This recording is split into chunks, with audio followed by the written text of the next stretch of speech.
5 times I got revenge, and I still don't feel bad about any of them. Some people forgive, I take notes, and 5 times I turn those notes into action. Not theatrics, not poison, just precision. If you think I'm a monster, I won't blame you. But when someone puts a knife in your back, you either bleed or you learn where to aim. I'm 33. I look like the kind of person who says sorry when someone bumps into me. I hold doors. I overtip. I remember birthdays, and I also remember harm. I remember exactly who made me smaller when I was trying to get big.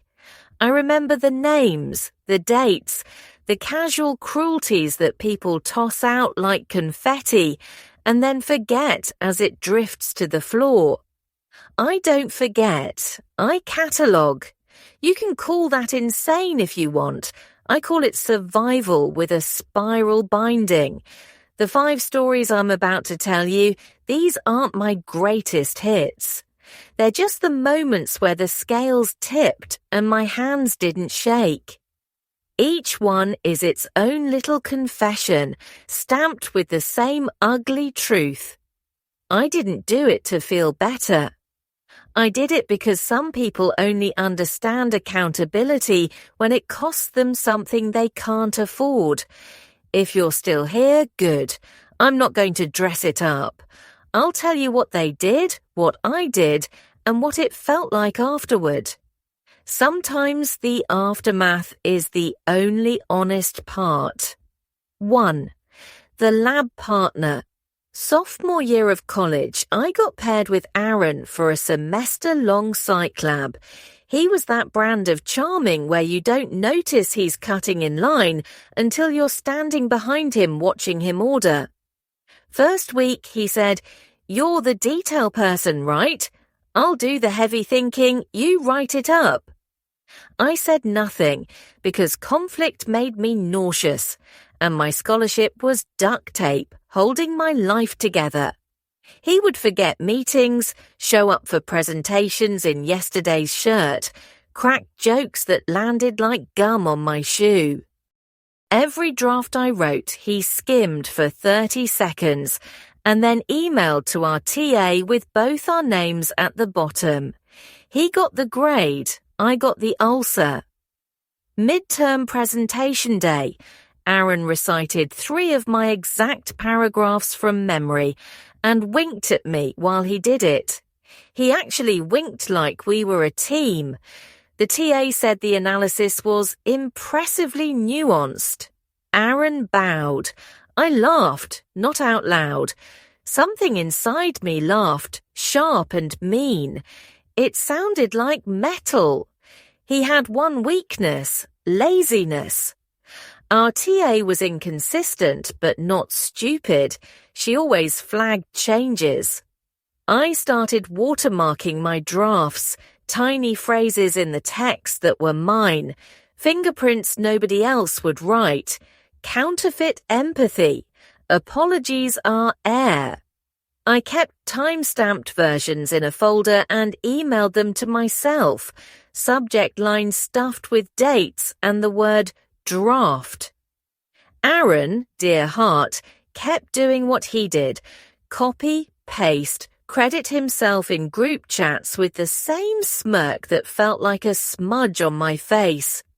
3 days before finals, I sent one neat email to the professor CCing the TA with 9 attachments, the time-stamped drafts, a calendar of every missed meeting, screenshots of our messages with his "LOL, you're a lifesaver, girl" commentary, and one polite paragraph.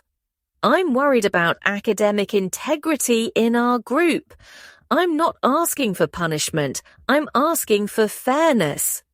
I didn't accuse him. I documented him. He didn't show up to the final. Word got around. Academic Honesty Board. He didn't fail out, they almost never do, but he lost the A and the recommendation he bragged about at parties. The professor asked to meet with me. He said, You should be first author on your work. He offered me a research assistant spot the next semester. I didn't celebrate. I went home, microwaved leftover noodles, watched an old sitcom alone.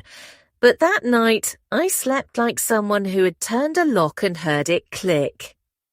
Would I do it again? Yes. It wasn't vengeance. It was correction. Do I feel bad that he had to go explain himself to a panel? No. He asked me to be the details person. I agreed. I never agreed to be invisible. 2. The bride. You know how some friendships end with a big fight? Mine ended with a corsage. Mila and I met at 19. She had the kind of beauty that made bouncers forget rules. I was the friend who kept the hair ties and the Advil and made sure we got home. At 28, she got engaged. She asked me to be maid of honor. I cried. Then I found out she'd been sleeping with my boyfriend for 4 months. They did it in the guest room once while I was at a night shift I picked up to pay for her bridal shower. Confrontation, tears, 1,000 sorries that clung to me like cheap perfume. She said, "Don't ruin this for me." He said nothing, because men who say nothing stay out of the line of fire. We didn't break up, not right away. I was too stunned. I floated through days, saw my life from 3 feet behind and to the left.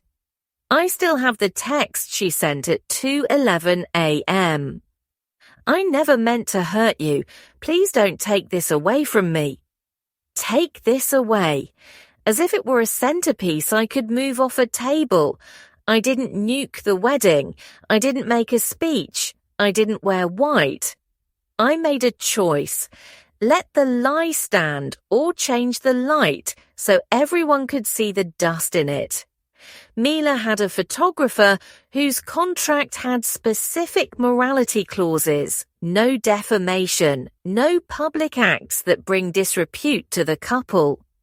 Her future in-laws paid for everything and cared deeply about image. She cared deeply about their money. I read every line of that contract like it was a spell. I also knew the venue manager. Not well, we shared cigarettes behind a catering tent once. I asked her a hypothetical series of questions about refunds, about breaches, about what if a vendor refuses to proceed on ethical grounds. I sent exactly 3 things 2 days before the rehearsal dinner. 1. To the photographer, a quiet packet of screenshots and dates showing the maid of honor and the groom overlapping before the couple's engagement. No commentary, just, you may want to know before you put your name on this. 2. To the bride's future mother-in-law, a single photo of my boyfriend leaving Mila's building at 6 a.m. Time-stamped, with the caption, "You told me to come to you if anything seemed off." She had. She liked me back when I was useful. 3. To the venue manager, a quick, given possible contract issues, do you advise proceeding without jeopardy? The photographer pulled out on ethical concerns. The venue suddenly required full payment up front to mitigate risk. The mother-in-law called a family meeting. The wedding did not happen. They told people it was postponed. Then they told fewer people it was off. Then the invitations became coasters. Mila stopped answering my texts and sent one long voice note threatening legal action she couldn't afford. My boyfriend moved out. I boxed his things calmly. He asked if we could talk. I said, "We did. You told me nothing." Do I regret it? No. I regret not leaving sooner. I regret the cheap jewelry he bought that I pretended to love. But the rest? I didn't ruin her wedding. I revealed it. If you build a ceremony on borrowed vows, Don't blame the wind when the tent flies away. 3. The landlord. The radiator in my old apartment screamed like something was dying in the pipes. In summer, it gurgled heat. In winter, it wheezed dust. My landlord, Frank, was a smile made of receipts. We'll get to it. It's an old building. You're lucky to live in the city at that price. Lucky. Like the mold under my sink was a lottery I'd won. The ceiling leaked. I put a pot under it. It filled with brown water that smelled like pennies. I texted Frank every day for 3 weeks. He sent the handyman, who spread paint over damp plaster and said, "There, good as new." 2 weeks later, the ceiling caved in and cracked the corner of my desk. When I asked for repairs, real repairs, Frank threatened to keep my deposit if I kept hounding him. I hounded louder. He raised my rent at renewal by 20% and laughed when I reminded him there was a rent stabilization law. "Not for this unit," he said. I did research that night with numb fingers on a cold keyboard and found out he was lying. The unit was registered. He had been pocketing increases for years. I learned how complaints become consequences. I learned acronyms, HPD, DOB. I walked past my fear to that city office where the paint peels and the clipboard lady has seen it all, and I filed. I learned to speak in numbers, registration, violation class B, photos attached. I made a spreadsheet of everything wrong in that building.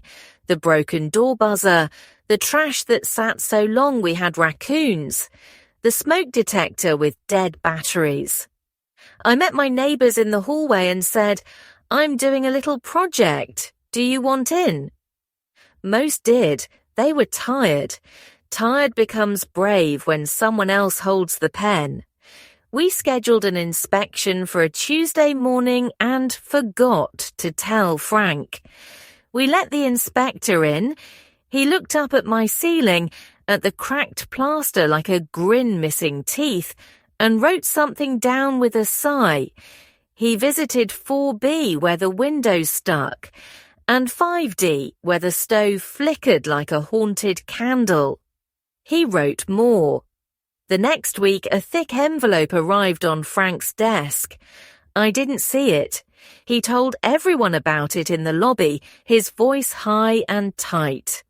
Violations, fines, a requirement to register our leases properly. The city wanted proof of past rent calculations. He stopped laughing. Suddenly, repairs happened at a speed that made us dizzy. A real plumber, new plaster. The radiator went quiet. My rent went down retroactively. Frank called me young lady and asked why I didn't come to him first. I said, "I did. You taught me to write things down." He sold the building 6 months later. The new owner introduced himself with a handshake and a printed schedule of maintenance. I didn't trust it at first. Then, slowly, I slept through the night without a pipe screaming in my ear. Do I feel bad about what learning the rules, making him follow them? He gambled on apathy, lost. 4. The manager new company, new title, new hope. Diane smiled like a mentor and critiqued like a boxer. The kind of boss who says, "I'm tough because I care," and then cuts you open where HR can't see. She took my work and renamed the file. She interrupted me in meetings and then presented my point 10 minutes later as if she had finally translated my nonsense into English. She called it coaching. I called my mother from the parking garage and cried into the sleeve of my coat. "Quarterly review," she said. "You haven't shown leadership." I reminded her of the project I led, the client I saved, the weekend I gave up. She smiled. Those were team efforts. You need to be more of a team player. The words bounced off each other like marbles in a jar. I realized she would rewrite every sentence that had my name on it, past or future. I kept receipts. No, literally. She was padding expenses, client dinners that were Tinder dates, work travel that was a yoga retreat. She CC'd me on things, confident I wouldn't notice or too arrogant to care if I did. I noticed. I saved. I also kept a log of the work I did that she took, dates, deliverables, the line where my draft ended and her vanity began. I asked for feedback via email so her coaching lived somewhere the light could find it. I didn't aim to get her fired. I aimed to make Gaslight flammable. Promotion season, she bragged loudly. I quietly mailed a packet anonymous to HR and the VP, the expense reports, the side-by-side drafts, a timeline, 3 polite questions about policy and compliance. Not even an accusation, just a lamp. I also scheduled a half hour with the VP 2 days later. I brought nothing but calm. I said, if there are questions about my contributions, I'm happy to clarify with documentation. He nodded exactly once, in that way that says, I already know.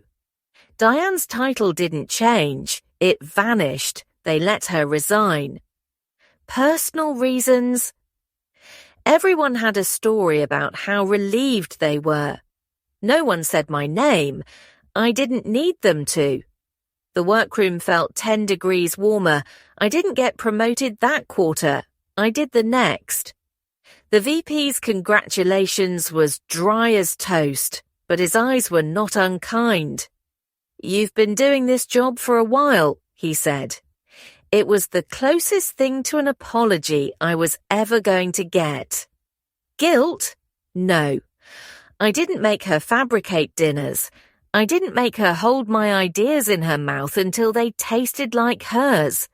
If I lit a match, it was only because the room was already full of gas. 5. The neighbour. A thin wall can feel like a confession booth you didn't consent to. Theo moved in next door during the summer. I thought I might finally be okay. He played bass at 2 a.m. He threw parties that started on Thursday and bled into Monday. He dragged furniture across the floor like he was rearranging stone tablets. The first week, I brought brownies. He took the plate and forgot to return it. The second week, I brought earplugs. He laughed. It's a city, he said. Noise is the point. He took my package. A small thing, but it was my thing. A pair of boots I saved for and needed for an interview. I saw the delivery photo. I saw his doormat. I knocked. He said he didn't have them. I said I'd just go check then. He closed the door. 2 days later, he wore the boots to the trash room. People always tell you exactly who they are if you're patient enough to shut up and listen. I bought a $10 camera with a battery life like a goldfish and set it by my door with a note under it. Smile. Packages kept disappearing. The camera kept blinking. I collected faces, times, the exact wrist tattoo that curved like a comma peeking from Theo's sleeve. I also learned the building rules like prayer, quiet hours, guest limits, penalties that moved like weather until someone stood outside and asked if it was raining. I compiled the footage and sent it to management. Not one clip, a mosaic. Different days, different boxes, same hand. I asked them a question they could either answer with action or answer in court. How do you intend to enforce building policy given the documented theft and repeated violations? I copied 3 neighbours, the ones who answered group emails and used punctuation. Within 24 hours, a new notice appeared in the elevator. 0 tolerance for package theft. Immediate lease action. A week later, Theo had a sternly worded letter. The week after that, he had 30 days. He banged on my door exactly once. I didn't open it. He shouted, called me names that used to make my blood run cold in high school hallways.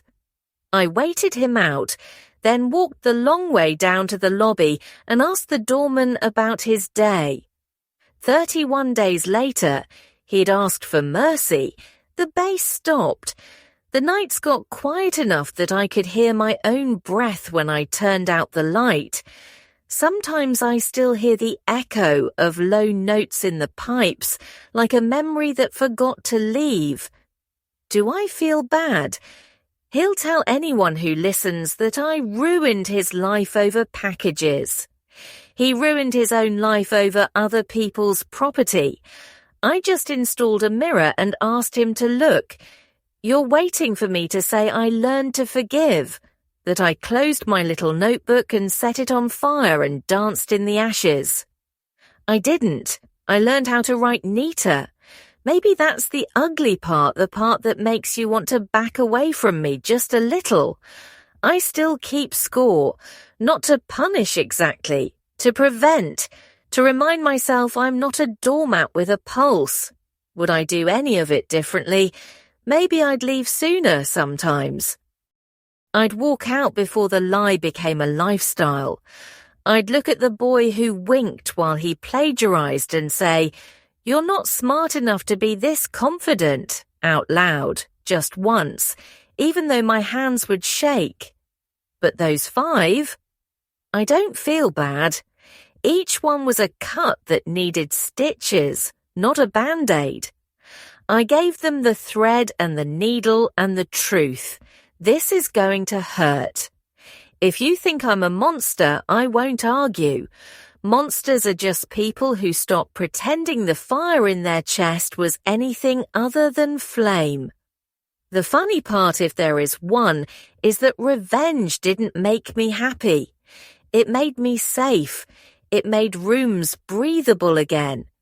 It returned my own name to me, letter by letter, like mail that had been misdelivered and finally found its way back. Sometimes I still feel that old tremor, the ping of a text that makes your stomach drop, the smell of a hallway that holds too many little humiliations. But mostly, I feel steady.